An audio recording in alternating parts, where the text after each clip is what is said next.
kasih atas kesempatan pada hari ini kita bisa bersama. Jadi tujuan kita untuk bersama di ruangan ini, satu tujuan penting adalah kita berbagi praktik baik. Jadi hari ini kita sebentar sama-sama berdiskusi tentang bagaimana kita menyebarkan pemahaman dan pengalaman penerapan budaya positif di sekolah.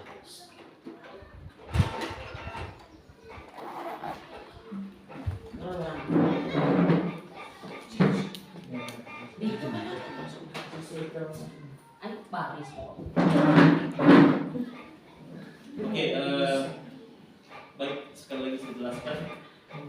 Hari ini kita sama-sama berbagi praktik baik bagaimana cara kita memahami dan menyebarkan pengalaman tentang budaya positif di sekolah. Baik, Bapak Ibu, konsep utama kita tentang budaya positif ada 6 poin di situ sebentar. Yang pertama itu adalah perubahan paradigma. Yang kedua, disiplin positif. Yang ketiga, kebutuhan manusia. Yang keempat, posisi kontrol. Yang kelima, keyakinan kelas. Dan yang keenam adalah segitiga restitusi.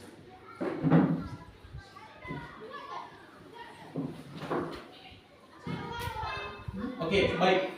Kita masuk pada bagian yang pertama, pembelajaran dengan paradigma baru. Jadi, Bapak Ibu guru hebat yang saya hormati, kita tahu bahwa pembelajaran yang kita lakukan khususnya untuk sekarang ini, kita harus memperhatikan soal kodrat alam dan kodrat zaman yang dimiliki oleh anak-anak kita. Jadi pembelajaran paradigma baru di sini itu prinsipnya pada pembelajaran berdiferensiasi. Jadi berdiferensiasi itu maksudnya jadi kegiatan pembelajaran kita di kelas itu berdasarkan kebutuhan dari anak-anak kita.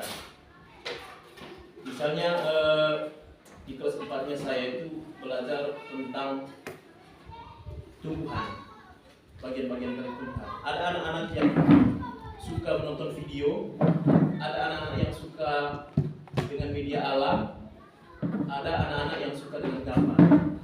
Jadi bagaimana cara kita untuk menentukan materi itu, kita harus memenuhi kebutuhan itu. Sehingga Bapak Ibu guru sebaiknya di dalam kelas itu coba kita terapkan prinsip pembelajaran berdiferensiasi. Jadi intinya bahwa kita harus memenuhi kebutuhan anak sesuai dengan perkembangan, yaitu tentang khususnya profil pelajar Pancasila. Iya.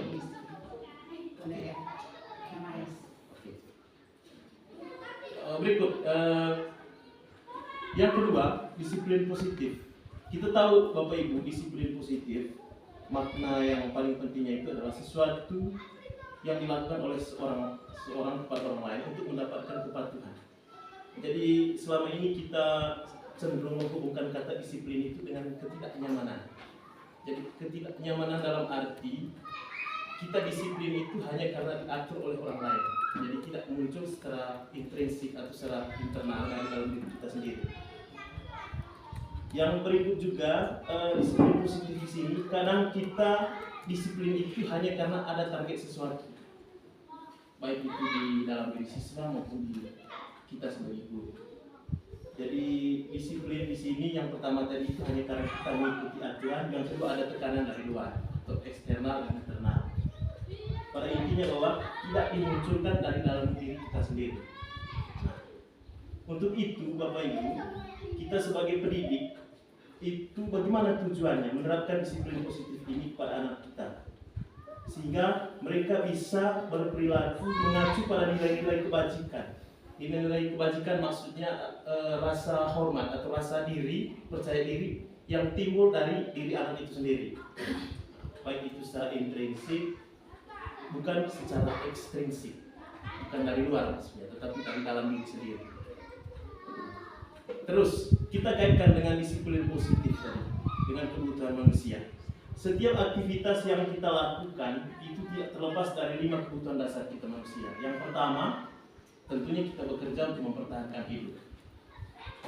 Yang kedua, tentunya kita bekerja pasti memperoleh dan harus memperoleh kasih sayang dan rasa diterima. Setiap orang itu kan kalau tidak rasa diterima itu pasti enggan untuk melakukan sesuatu. Tetapi ketika kita diterima terus ada rasa kasih sayangnya, itu pasti muncul motivasi atau disiplin yang muncul dari diri kita sebagai seorang guru. Itu juga anak-anak. Yang kedua, kita sebagai manusia juga ingin menjadi seorang yang memiliki penguasaan. Terus yang berikut kebebasan dan kesenangan. Jadi anak-anak ini butuh kesenangan, butuh kebebasan. Itu menjadi kebutuhan dasar kita manusia. Sekarang kita masuk ke motivasi perilaku. Nah, motivasi di sini Bapak Ibu, dorongan yang timbul dari diri seorang itu secara sadar atau tidak sadar itu untuk melakukan suatu tindakan dengan tujuan tertentu. Kadang kita lakukan disiplin selama ini ada target tertentu. Misalnya saya mendapatkan pujian dari seseorang, atau misalnya ada sesuatu yang mungkin target kita untuk memiliki sesuatu hal yang baik untuk kita. Nah, itu baru kita melakukan motivasi atau disiplin. Tapi sebenarnya motivasi ini itu harus muncul dari dalam diri kita sendiri, apapun caranya. Contohnya, menerima hukuman kepada siswa. Siswa itu memiliki disiplin diri karena ia takut dihukum. Kadang selama ini anak-anak itu aturan datang ke sekolah itu hanya karena takut dihukum. Tidak pernah dimunculkan dari dalam dirinya bahwa hari ini saya harus ke sekolah, sampai saya di sekolah sekitar jam sekian. Tetapi dalam dirinya selalu dibayangkan bahwa saya sebentar sampai di sekolah pasti dihukum. Makanya saya harus cepat-cepat ke sekolah. Sehingga motivasi yang dimiliki oleh anak itu tidak timbul dari dalam dirinya sendiri. Yang berikut, mendapatkan imbalan dan penghargaan orang lain. Murid melakukan disiplin diri karena mendapatkan imbalan. Ini merupakan faktor ekstrinsik atau faktor yang timbulnya dari luar. Misalnya seseorang ingin mendapatkan sesuatu, jadi baru dia punya niat untuk melakukan disiplin. Tapi sebenarnya bahwa bagaimana cara kita untuk menaruh rasa hormat kepada seorang siswa supaya mereka bisa mendapatkan keselamatan yang setinggi-tingginya, itu berkaitan dengan motivasi yang timbul dari dalam diri seorang siswa. Yang ketiga, menghargai kebajikan diri sendiri. Nah ini, murid melakukan disiplin diri karena nilai kebajikannya merupakan motivasi intrinsik. Nah ini yang kita harapkan. Jadi yang kita harapkan bahwa siswa kita ini harus melakukan disiplin diri karena nilai kebajikan. Ada rasa hormatnya, dia bisa menghargai diri sendiri. Dan ini merupakan motivasinya berasal dari dalam dirinya, atau yang disebut dengan intrinsik. Nah, coba kita bandingkan sudah konsep disiplin identitas gagal. Yang pertama, kita sering mungkin memberi hukuman kepada anak-anak kita. Yang terjadi itu apa? Menyakitkan. Dengan sadar dan tidak sadar pasti ada anak-anak yang sakit hati. Terus yang kedua, murid takut. Bukan takut pada siapa, tapi takut kepada guru. Imbasnya nanti itu ke mata pelajaran. Intinya di sini Bapak Ibu, ketika anak bahagia datang ke lingkungan sekolah, apapun model kegiatan KBM kita pasti semuanya diserap dengan baik. Tapi pada prinsipnya bahwa anak itu harus bahagia dulu. Yang ketiga, ketika kita beri hukuman, murid menyembunyikan kesalahannya. Jadi mereka tidak pernah berkata jujur kepada siapapun, apalagi kepada guru, karena dia takut dihukum, sehingga dia menyembunyikan kesalahan. Terus yang konsep disiplin identitas gagal, penghargaan. Ini juga gagal ketika kita berlebihan memberikan penghargaan kepada anak-anak. Yang pertama itu pasti ada iri hatinya, merusak hubungan mereka. Bukan dia gitu. Saya terus mematikan kreativitasnya. Dia tidak melakukan sesuatu. Dia terus juara satu. Kita mau biarkan saja. Nah. Terus yang ketiga, sistem ranking akan merampas hak dalam menghargai dirinya. Nah, mungkin disarankan kepada kita semua sistem ranking ini coba di pelan-pelan kita tidak boleh dibacakan di depan anak-anak. Karena sistem ranking ini merampas hati. Mau target bantu. Mereka pikir nanti, dia terbujar satu, biarkan saja. Nah. Sehingga penghargaan ini juga itu termasuk dalam disiplin identitas dagang. Makanya bagaimana cara kita mengatasi anak-anak kita sekarang, khususnya pembelajaran berdiferensiasi. Jadi pendekatannya Bapak Ibu itu menggunakan pendekatan inklusivitas. Inklusivitas di sini maksudnya harus penyamarataan peserta didik di dalam kelas. Tidak ada yang bilang ini gua terpintar, gua terbodoh. Semua anak-anak tidak ada yang bodoh. Intinya bahwa mereka belum menemukan guru yang terbaik setiap anak-anak yang ada. Terus apa konsekuensi? Nah, konsekuensi ini jangka panjang, penguatan jangka panjang. Terus yang kedua, kita melakukan monitoring secara berkelanjutan. Jadi yang ketiga, ada stimulusnya, ada respon. Terus keempat, murid menghormati aturan. Dan yang kelima, kehilangan waktu untuk merenungkan kesalahan. Ini konsekuensi dari apa yang kita lakukan. Nah, bagaimana solusinya? Kita buat restitusi. Ada istilah restitusi. Solusi dari ini tadi, restitusi itu yang pertama bagaimana? Kita murid harus bertanggung jawab untuk perilakunya. Misalnya ada siswa yang kemarin tidak pernah datang sekolah alfa, tapi hari ini dia datang sekolah. Jadi tergantung kita guru bagaimana cara penyampaiannya yang baik. Tergantung posisi kita, apakah kita sebagai teman atau penghukum, manajer. Terus yang ketiga, murid menghormati dirinya dan orang lain. Ini restitusinya. Restitusi di sini maksudnya ini target kita. Bagaimana mereka murid menghormati dirinya dan orang lain. Terus murid bersemangat memperbaiki kesalahannya. Ini konsep disiplin dan pendekatan restitusinya. Bagaimana cara kita menanamkan disiplin positif pada murid? Ini cara kita ya. Nah, ini pertamanya, restitusi tadi. Semua kendala yang kita temukan pada anak-anak selama ini, mungkin 80% kita berpikir bahwa yang saya lakukan salah. Bagaimana cara memperbaiki supaya 80% itu hilang? Nah, kita buat restitusi ini. Nah, restitusi di sini Bapak Ibu menciptakan kondisi bagi murid untuk memperbaiki kesalahan sehingga mereka kembali kepada kelompok mereka dengan karakter yang lebih kuat. Jadi salah satunya pembelajaran berdiferensiasi kemarin itu kan supaya karakternya lebih kuat. Nah, bagaimana karakter itu? Karakter anak-anak selama ini kan kalau kita lihat itu disetting. Disetting dalam arti takut dihukum. Dah sekolah itu anak tampak lebih bisa. Terus, nah ini ciri-ciri restitusi. Nah, bagaimana cara kita nanti? Mungkin ini bisa dilakukan oleh Bapak Ibu di dalam kelas. Jadi pelan-pelan kita. Memang butuh waktu yang panjang. Tetapi bagaimana cara kita melakukan restitusi yang berkaitan dengan daya positif kita di sekolah?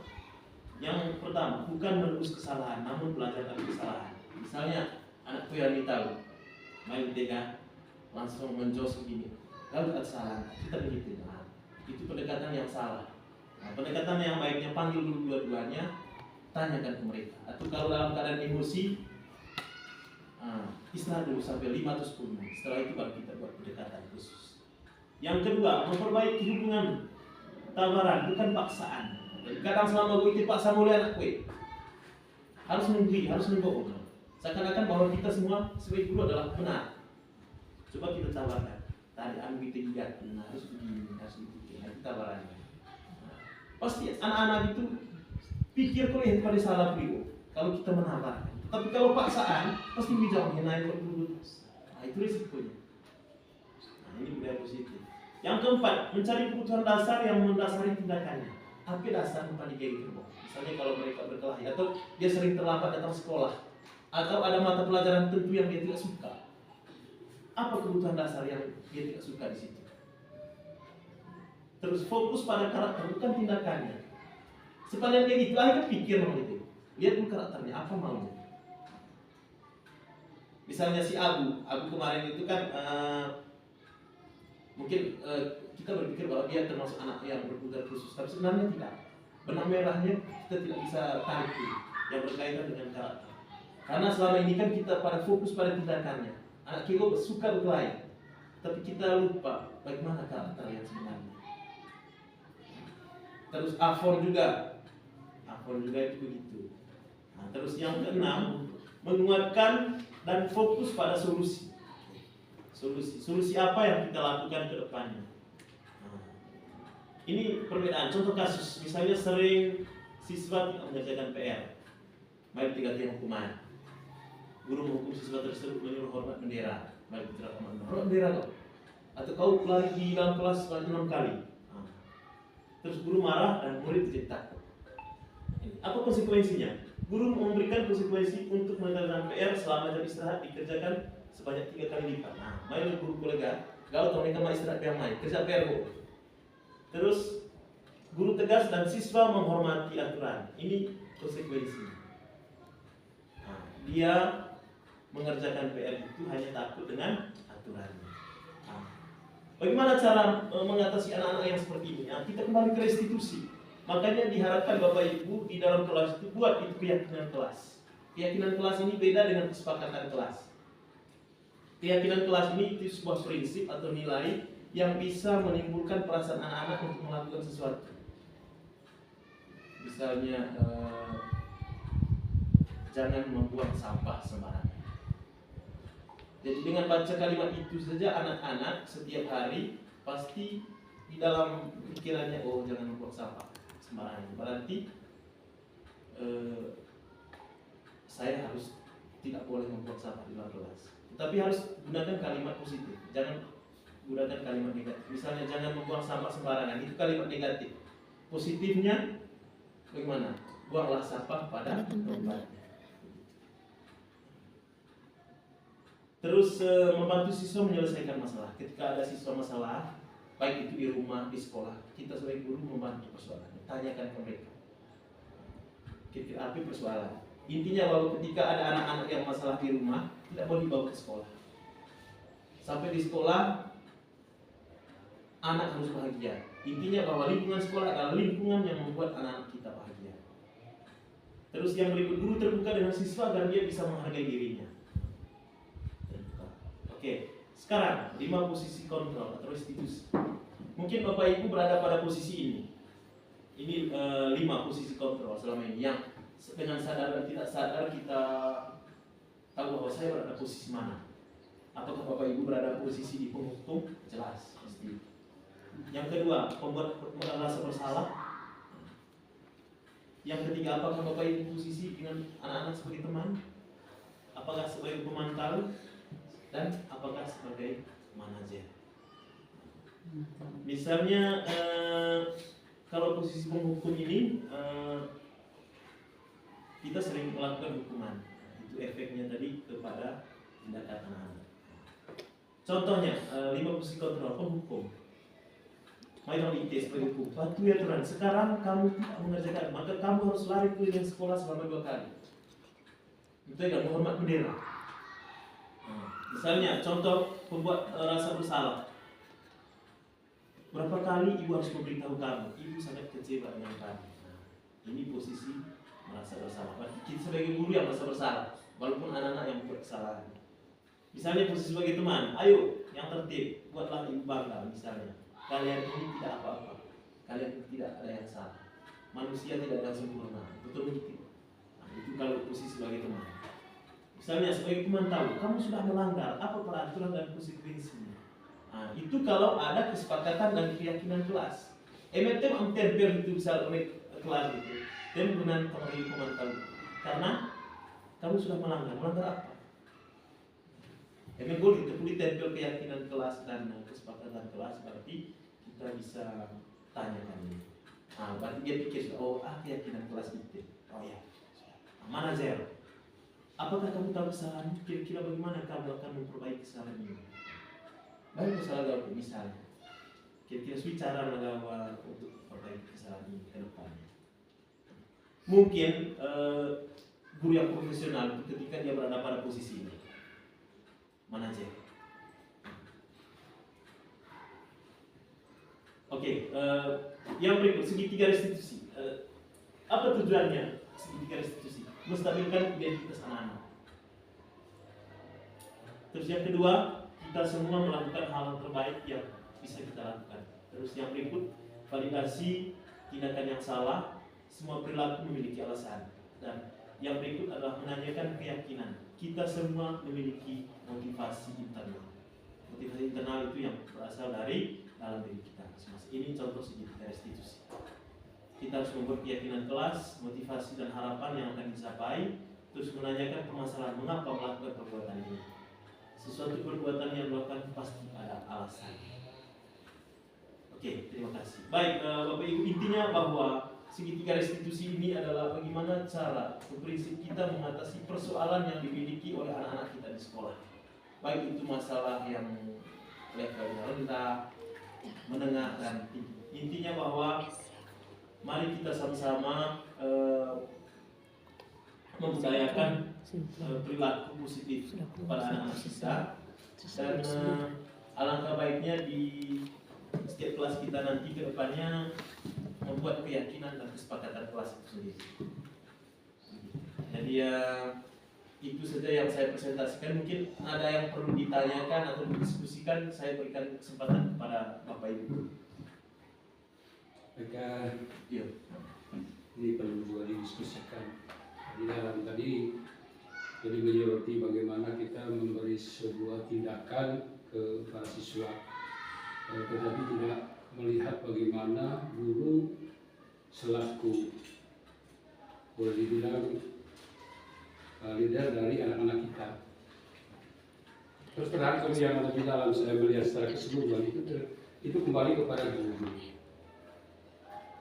Berbicara tentang disiplin, itu sebenarnya anak itu akan disiplin kalau guru itu disiplin.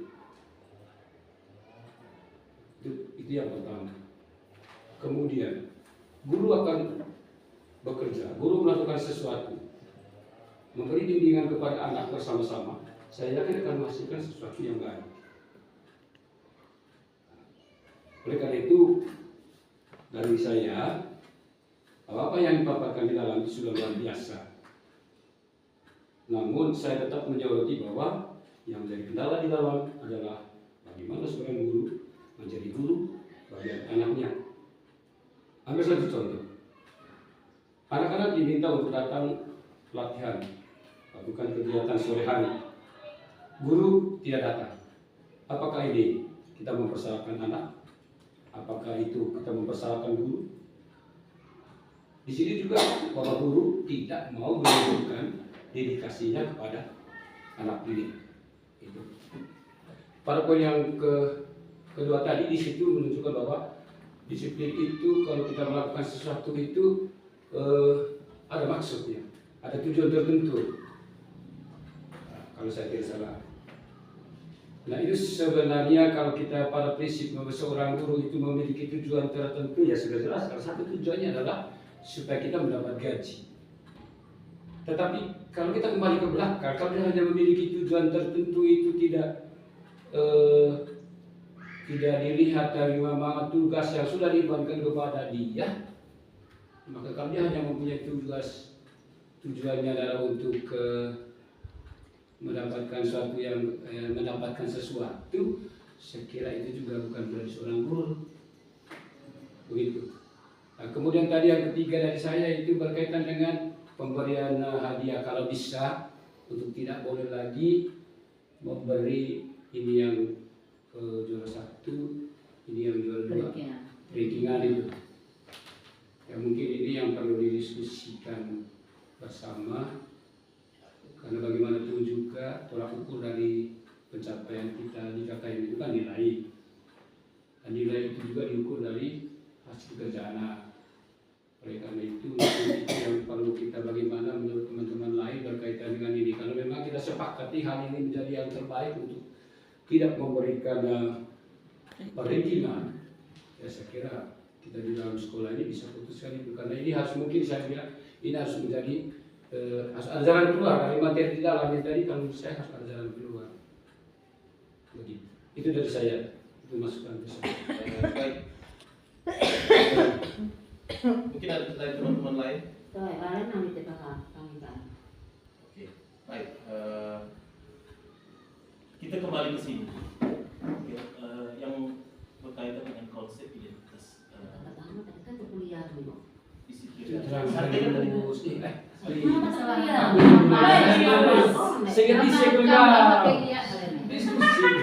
oke. Yuk. Baik. Yang pertama kita kembali ke dalam diri. Ini disiplin. Kembali dalam diri dalam berarti kita sebagai guru dan anak-anak kalau sering beri hukuman berarti motivasi secara intrinsiknya itu tidak muncul. Itu yang harus kita perhatikan dari dalam dirinya. Motivasi itu yang ada hanya dari luar. Misalnya tentang murid menyembunyikan kesalahan. Jadi mungkin yang kita fokuskan di sini kepada murid. Juga dari murid ini sebentar yang paling penting panutannya adalah seorang guru. Bagaimana murid menyembunyikan kesalahan? Ketika anak-anak kita sering memberikan hukuman, berarti apapun motivasi disiplin yang dia lakukan itu adalah tidak bisa dilaksanakan dengan baik. Kita sebagai seorang guru juga, misalnya seperti apa yang dikatakan oleh Pak Mikael tadi, itu yang berkaitan minimal kita sebagai guru harus disiplin. Nah, disiplin di sini yang paling penting adalah harus ada motivasi secara ekstrinsik. Ekstrinsik dalam arti ketika kita sering diberi hukuman juga tidak ada motivasi. Yang ada itu ada motivasi secara ekstrinsik. Itu maksudnya. Kembali ke keutuhan kita sebagai manusia tadi. 5 kebutuhan dasar manusia itu. Yang pertama adalah sabar. Ini bertahan hidup, terus kasih sayang, rasa diterima, penguasaan, kebebasan, dan kesenangan. Ketika kebutuhan dasar manusia terpenuhi, saya rasa semua disiplin yang ada di sekolah itu muncul dengan sendiri. Ketika misalnya guru dan siswa di sekolah tidak bebas, tidak senang, saya rasa kebutuhan ini tidak akan terpenuhi. Itu maksudnya demikian. Intinya tadi kita buatkan dari satu sisi tadi terima gaji, bertahan hidup jelas. Yang kedua, kalau disayang, diterima di sekolah, ada kebebasan, ada kesenangan, pasti motivasi atau disiplin itu muncul. Ketika ini tidak belum lengkap, berarti motivasi itu belum. Yang ada itu hanya secara ekstrinsik. Ekstrinsik dalam arti motivasinya dari luar, sementara dari dalam dirinya tidak ada. Jadi seperti itu. Jadi intinya bahwa disiplin positif itu pada prinsipnya adalah bagaimana cara kita untuk bisa menggugah hati yang berkaitan dengan kebutuhan dasar kita sebagai manusia. Nongkrongnya apa tadi? Kalau ada kasih sayang, ada rasa diterima, terus ada kebebasan, ada kesenangan. Saya rasa kita sebagai guru juga muncul itu rasa kebanggaan dari dalam diri kita. Ketika gurunya sudah mendapatkan hal seperti ini, pasti siswa juga seperti itu. Anak juga minimal kita diterima dengan baik. Mereka harus mendapatkan kebebasan, mendapatkan kesenangan. Jadi seperti itu. Oke, siapa lagi? Silakan. Mungkin masih ada tadi satu yang ingin kita bahas bersama berkaitan dengan yang tidak boleh dibaca dia punya rankingannya. Karena tadi ada kan dari saya tadi ada bagi bahwa KKM kita itu kan berupa nilai. Tetapi KKM itu kan dilihat diukur dari hasil apa yang diperoleh dari anak. Tentunya kita harus juga urutkan di situ di hasil dari nilai ini yang tertinggi dan kita baca. Nah, kalau memang itu menurut yang sudah karena ini adalah mungkin orang yang memberi materi ini kan dia sudah menganalisis berkaitan dengan ini dan mungkin ini juga seharus ditindaklanjuti kalau memang ini cocok di sekolah kita. Karena kalau saya begini, sekolah ini kan setiap kabupaten dan kota ini kan mempunyai boleh dibilang ras, ya, ras masing-masing, ciri masing-masing, dan mungkin itu juga harus menjadi pertimbangan kita.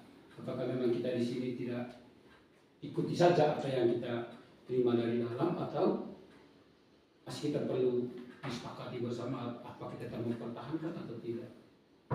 Begini Bang Ika, kalau soal itu menurut saya begini, bagaimana aturan itu kurikulum merdeka. Kalau kurikulum itu mengisyaratkan untuk tidak boleh ada itu perenggingan, ya udah ikutan itu. Tapi medis itu masih itu, tapi kita jangan buat ambil keputusan sendiri. Kita kan masih punya kurikulum, gitu. Mengapa namanya kurikulum kita mengapa perenggingan? Kita tulis perenggingan itu hanya sebagai konsumsi gurunya, supaya dia tahu ini yang mampu, ini yang kurang, ini yang lemah, dan ini yang bahkan sangat tidak bisa. Dan itu yang dituliskan di dia punya buku setiap hari gitu. Jadi ya tuh. Terima kasih Mama, karena tadi kan pemateri yang dilakukan papenan ini kan boleh dia pemateri, tapi kan materi di dalam ini kan materi umum. Tadi di situ kan dia sarankan kalau bisa, ya, tetapi kan mereka tidak melihat bagaimana kurikulum. Nah, mungkin oleh karena itu mungkin yang itu yang belum pas untuk kita bisa, kalau kurikulum belum bisa memerintahkan kita untuk harus itu ditiadakan. Jadi enggak, kalau tidak dibaca peringkingan minimal diberi semangat untuk yang berprestasi, jadinya dia lemah. Yang murid yang berprestasi lemah, sedangkan yang kemampuannya itu boleh dibilang rata-rata dia semangat, tapi yang mampu itu jadi lemah. Dan itu juga datang sama saya kalau sesuai dengan penjelasan dan memotivasi, dan bisa saja dia tidak bisa pertahankan dia punya prestasi atau prestasinya meningkat. Datangnya begini kan tadi penjelasannya bahwa ketika kejuaraan itu dibacakan, itu kita sudah tidak membuat kenyamanan untuk seseorang, untuk seseorang alias bagaimana. Nah, itu kan sudah bertentangan dengan yang kita lakukan selama ini. Kita menginginkan, dan itu bukan hanya sebuah aturan, tapi kita punya ingin di dalam hati bahwa kita punya anak itu harus maju.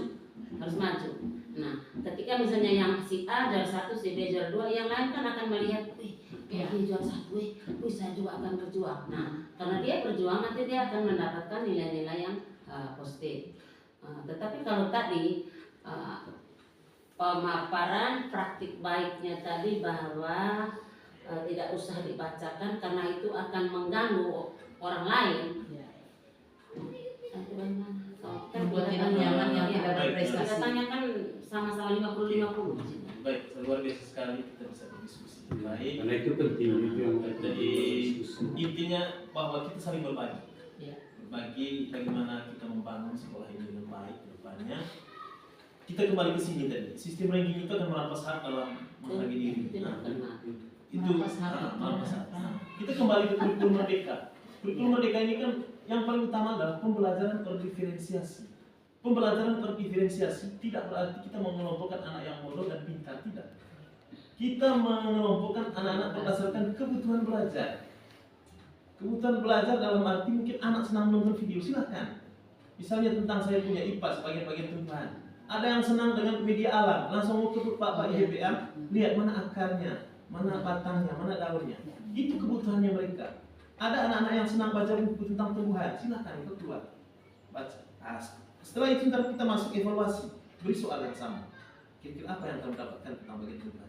Saya nonton di video tadi Pak begini-begini, saya baca di buku tadi Pak begini, saya ambil satu pohon di luar tadi Pak begini-begini. Saya rasa itu berhasil.